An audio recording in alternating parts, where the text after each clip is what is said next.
ఫ్యాక్టరీలో ఘోర ప్రమాదం జరిగింది. శివకాశిలోని గురులక్ష్మి బాణాసంచా కేంద్రంలో పేలుడు సంభవించింది. అయితే పేలుడు దాటికి గురులక్ష్మి బాణాసంచా ఫ్యాక్టరీ ధ్వంసమైపోయింది. ఫ్యాక్టరీలో 20 మంది కార్మికులు చిక్కున్నట్టుగా అనుమానం వ్యక్తమవుతోంది.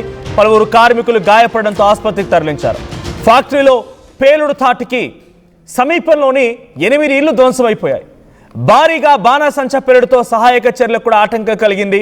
మంటల్ని ఆర్పేందుకు ఫైర్ సిబ్బంది శ్రమిస్తూ ఉన్నారు.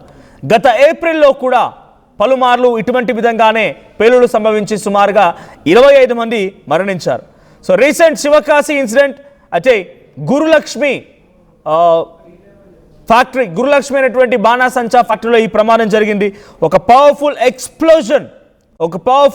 ఎక్స్ప్లోజన్ చోటు చేసుకుంది అక్కడ. సో ప్రజెంట్ 23 మంది అందులో చిక్కున్నట్టు తెలుస్తోంది. 23 మంది అందులో చిక్కున్నారు. సో ఆ 23 మందిలో కూడా ప్రజెంట్ సిచ్యువేషన్ కొంత ఆ లోపల ఉన్నారు అని అనుమానం వ్యక్తం అవుతుంది. బయట నుంచి ఫైర్ సిబ్బంది మంటలు నారుతున్నారు. బట్ అక్కడ ఏం జరిగింది అనేది ఇంతవరకు ఇక్కడ కూడా అధికారికంగా బయటకు వెల్లడించలేదు. సో గతంలో కూడా ఇటువంటి మాదిరిగానే అక్కడ సిచ్యువేషన్ మొత్తం కూడా ఎక్స్ట్రీమ్గా మారింది. సో ఎక్స్ట్రీమ్గా మారినటువంటి సిచ్యువేషన్లో అప్పుడు బ్లాస్ట్ జరిగితే 25 మంది మరణించారు. సేమ్ ఇదే మాదిరిగా ఏప్రిల్లో 25 మంది చనిపోయారు.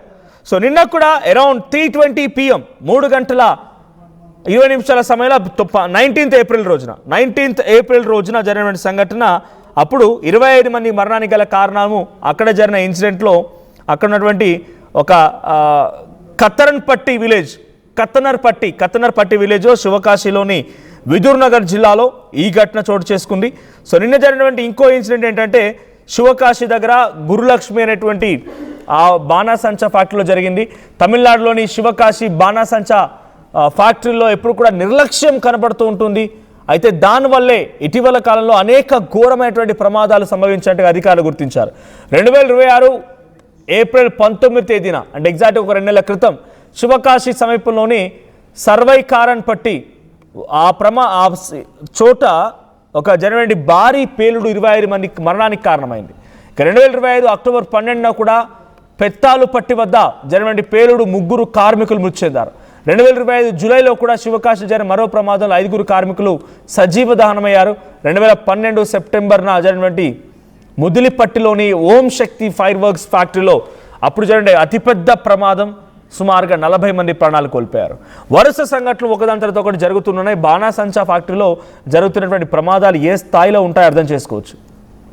మన ఇంటి ముందు దీపావళి రోజు 1-2 క్రాకర్స్ పేలిస్తేనే ఆ లైన్ మొత్తం కూడా ఒక్కసారిగా వణికిపోతుంది. అంతటి స్థాయిలో క్రాకర్స్ పేలుతూ ఉంటాయి. అలాంటిది ఒక ఫ్యాక్టరీ దాంట్లో పెట్టాల్సినటువంటి ఆ మందుగుండు మొత్తం కూడా అందులోనే ఉంటుంది.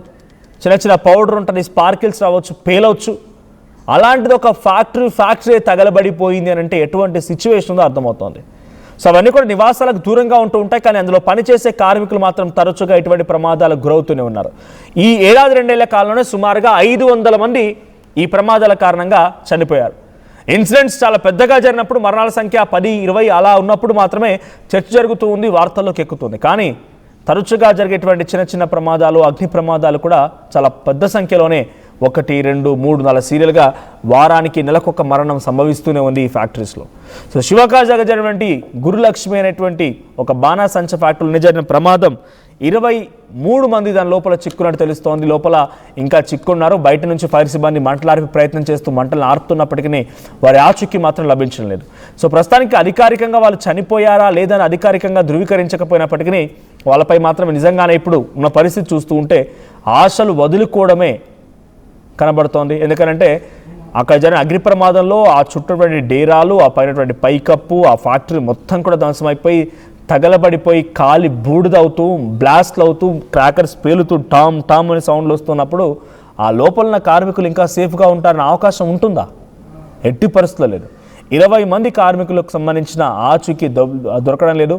వారంతా లోపలే ఉండిపోయారు, అక్కడే సజీవ దహనమయ్యారనేది మాత్రం అక్కడ స్థానికంగా చర్చ జరుగుతున్నా అధికారులు మాత్రం ఇంకా దాని గురించి ఎటువంటి అఫీషియల్ కన్ఫర్మేషన్ మాత్రం ఇవ్వడం లేదు.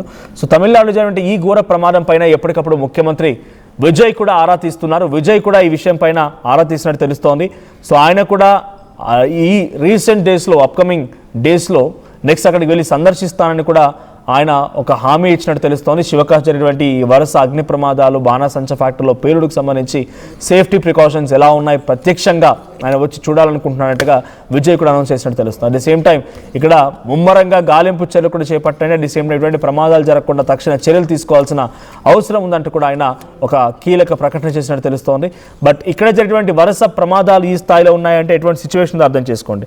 సో ప్రజెంట్ అక్కడ జరుగుతున్నటువంటి సినారియో మొత్తం కూడా చాలా ఎక్స్ట్రీమ్గా మారిపోతుంది. రోజు రోజుకి మరణాలు అంటే చిన్న గాయం, ఒక అగ్గిపుల్ల అంటుకుంటేనే చర్మం ఏదో ఒకసారిగా కాలిపోయి మనం అమ్మో అన్నట్టుగా చేయంతా విలువిల్లాడుతూ ఉంటుంది. అలాంటిది ఒంటిపైన అన్ని బాంబు బ్లాస్ట్ అవుతూ ఉంటాయి. తర్వాత అక్కడటువంటి ఆ స్పార్కిల్స్ వస్తూ ఉంటాయి. ఆ మందు, బాంబులో పెట్టాల్సినటువంటి ఆ మందు, ఆ పౌడర్ అంతా కూడా కాలిపోతూ ఉంటుంది, శరీరాలపై పడుతుంది, శరీరాలు కాలిపోతూ ఉంటాయి. చాలా భయంకరమైనటువంటి పరిస్థితి అక్కడ తలెత్తుతూ ఉంటుంది. అటువంటి సిచ్యువేషన్ అన్నిటిని దాటుకొని ప్రజెంట్ అక్కడ అన్ని సేఫ్టీ ప్రికాషన్స్ పాటించాలి అన్నప్పుడు అటువంటి ప్రమాదాలు దాటుకునే అవకాశం ఉంది. సేఫ్టీ ప్రికాషన్స్ పాటించడం, సేఫ్టీ ప్రికాషన్స్ని పక్కా తూచా తప్పకుండా ఇంప్లిమెంట్ చేయించే విధంగా అధికారులు ఉన్నప్పుడు ఇటువంటి ప్రమాదాల నుంచి బయటపడడానికి స్కోప్ ఉంటుంది. సో శివకాశిలో జరిగినటువంటి గురు లక్ష్మి అనేటువంటి ఒక బాణాసంచ ఫ్యాక్టరీలో జరిగిన ఈ పేలుడు సంఘటన ఇప్పుడు తమిళనాడు వ్యాప్తంగా చర్చ జరుగుతోంది. సుమారుగా 20 మంది కార్మికుల యొక్క ఆచూకీ లభించడం లేదా లోపల చిక్కుని సజీవ దహనమై ఉంటారనేది చర్చ జరుగుతోంది. కానీ అధికారికంగా మాత్రం ఇంకా కన్ఫర్మేషన్ రావడం లేదు.